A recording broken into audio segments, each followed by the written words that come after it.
আপনারা অনেকে মাস্টোলা 3-in-1 আসলে কিভাবে ইউজ করে এটা জানতে চান, বা হচ্ছে জানেন না যে আসলে আমি আমার বাবুকে কিভাবে এটাতে ইউজ করাবো। সো আজকে হচ্ছে একদম আমাদের পুতুল বাচ্চাকে নিয়ে আসছি সরাসরি। দেখেন একদম ছোট্ট একটা বাবু হচ্ছে এখানে আছে, ও ঘুমায় আছে।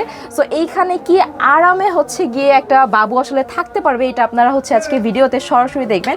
সো এটা দেখেন, এটা কিন্তু আসলে এভাবে সুইং করে। এছাড়া আমাদের অটোমেটিক সুইং করতেছে। হ্যাঁ, এটা অটোমেটিকলি সুইং করতেছে। এটার মধ্যে হচ্ছে আপনারা চাইলে কিন্তু স্টপ করে রাখতে পারবেন, অটোমেটিকলি সুইং দিয়ে রাখতে পারবেন, যেটা হচ্ছে টাইমিং আছে। আপনি 15 মিনিট, 30 মিনিট, 45 মিনিট এমন করে কিন্তু রাখতে পারবেন। দেখেন ভিউয়ার্স, এখানে কিন্তু একটা রিমোট আছে, আপনি এটার মাধ্যমে মিউজিক প্লে করতে পারবেন, এটাকে অটো সুইং করাতে পারবেন, পাশাপাশি টাইমার সেট করতে পারবেন, চাইলে এটাকে অন করতে পারবেন, চাইলে এটাকে অফ করতে পারবেন। অফ করতে পারবেন। তাছাড়াও যদি মনে করেন যে না আপনারা হচ্ছে হাত দিয়ে এটা ইউজ করতে চান, সেক্ষেত্রে কিন্তু এখানে কিছু অপশন দেয়া আছে।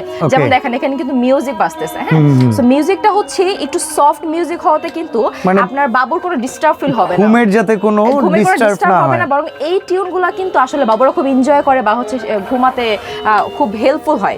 ওকে, এইখানে দেখেন কেউ অনেক সময় আছে বাচ্চাকে রোদে নেওয়ার জন্য ব্যালকনিতে নিয়ে যখন যাবেন, কিসে রাখবেন, তখন কিন্তু এইটাকে সিলেক্ট করতে পারেন। তখন দেখেন এই যে উপরের সাইড দিয়ে মসকিউটো নেট দিয়ে দিতে পারেন, যাতে করে বাচ্চার কোনো রকম মশাও না লাগে। বা হচ্ছে চাইলে কিন্তু এটা এইভাবে উঠে রাখতে পারেন, এটা আপনাদের ইচ্ছে। এটা টোটালি এটা হচ্ছে খোলাও যায়। আপনারা যদি মনে করেন যে না এটা হচ্ছে আমি খুলে ফেলবো, সেটাও করতে পারেন। বা হচ্ছে অনেক সময় হয় না যে এক রুম থেকে আরেক রুমে আপনি নিয়ে যে কোনো জায়গায় এটা ইজিলি রাখতে পারবেন। আপনি কাজ করছেন, আপনার বাবুকে সাইডে আপনি রেখে দিতে পারেন, সেক্ষেত্রে হচ্ছে বাবুকে কোলে রাখতে হচ্ছে না, বাবু আরামসে ঘুমাচ্ছে, আপনি আপনার কাজগুলো করতে পারছেন। ওকে, তো এক্সক্লুসিভ এই প্রোডাক্ট মাস্টোলা 3-in-1 যদি পারচেস করতে চান, স্ক্রিনে দেওয়া নাম্বারে যোগাযোগ করুন। আপনার সোনামণিকেও আপনি রাখুন সবচাইতে যত্নে।